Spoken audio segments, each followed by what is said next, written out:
Nah, ternyata daerah-daerah yang paling kecil di pembuluh darah yang disebut dengan pembuluh darah kapiler itu daerah yang banyak terjadi sumbatan-sumbatan. Nah, kapiler itu ternyata banyak di daerah-daerah yang tepi atau pinggir. Salah satunya adalah di end organ atau di daerah kulit. Kulit itu banyak pembuluh darah kapiler-kapiler yang kecil sekali. Dan itu sering terjadi sumbatan. Maka itu kenapa indikasi-indikasi medis itu sering dilihat di kulit. Misalnya penyakit hepatitis, bilirubinnya meningkat, kulitnya warnanya kuning. Contoh lagi misalnya penyakit misalnya gagal ginjal, urium naik, kreatinin naik, kulitnya agak berwarna hitam. Jadi banyak kulit itu sebagai manifestasi ending akhir dari sebuah produk metabolisme tubuh. Oleh karena itu ketika proses pembekaman kan ini melibatkan kulit. Nah, kulitnya itu dikop, kemudian dibikin perlukaan dengan harapan darah yang ditimbulkan itu terkop lagi, tertarik. Karena ternyata kalau di got nyumbat, nih saya contohkan saja supaya masyarakat mudah ya.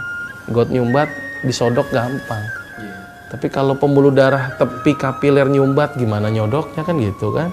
Nah, dengan cara diluka, dikop gitu ya. Jadi sumbatan-sumbatannya ini bisa ketarik gitu ya. Maka itu kenapa bekam ini sangat bagus sekali untuk menghilangkan sumbatan-sumbatan di daerah pembuluh darah tepi. Sehingga ibaratnya kalau ujungnya nyumbat, ibarat selang air, ujungnya nyumbat, kira-kira gimana nih? Apa sih istilahnya salurannya atau selangnya? Pasti kan keras. Nah, itu yang disebut dengan kalau bahasa medisnya hipertensi. Hipertensi itu adalah kerasnya atau tingginya tekanan di dinding pembuluh darah. Nah, gimana cara menghilangkan darah tinggi? Nah, salah satunya sumbatannya dihilangkan. Maka dia akan kendor lagi.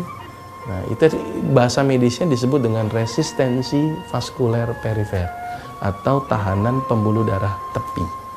Maka itu kenapa bekam ini sangat bagus untuk mengurangi resistensi vaskuler perifer. Maka itu orang-orang yang darah tinggi, sangat bagus sekali itu dengan proses pembekaman. Karena ujungnya itu bisa, sumbatannya dihilangkan dengan ditarik. Dan kenapa bekam ini kok bisa menghilangkan sumbatan? Karena tadi proses perlukaan, kemudian pengokopan. Jadi akan tertarik. Dan uniknya lagi bahwa daerah-daerah yang dibekam itu daerah-daerah yang sering banyak nyumbat. Daerah mana yang sering banyak nyumbat? Daerah yang jarang sekali bergerak. Ibaratnya ada selang, kalau gerak-gerak terus kan berarti sumbatannya dirontok gitu ya. Tapi kalau nggak bergerak pasti dia akan macet di situ. Maka itu daerah-daerah yang jarang bergerak, misalnya daerah punggung. Ini kan jarang sekali bergerak ya. Kalau tangan sih nggak nyumbat lah ini ya, karena setiap hari kita bergerak. Maka itu kenapa titik-titik sunnah bekam itu banyak di daerah-daerah belakang. Ya, daerah sini, daerah sini, daerah sini. Ini daerah-daerah yang paling banyak nyumbat nih. Nah, sumbatan-sumbatan yang paling sering itu apa? Yang pertama, plak.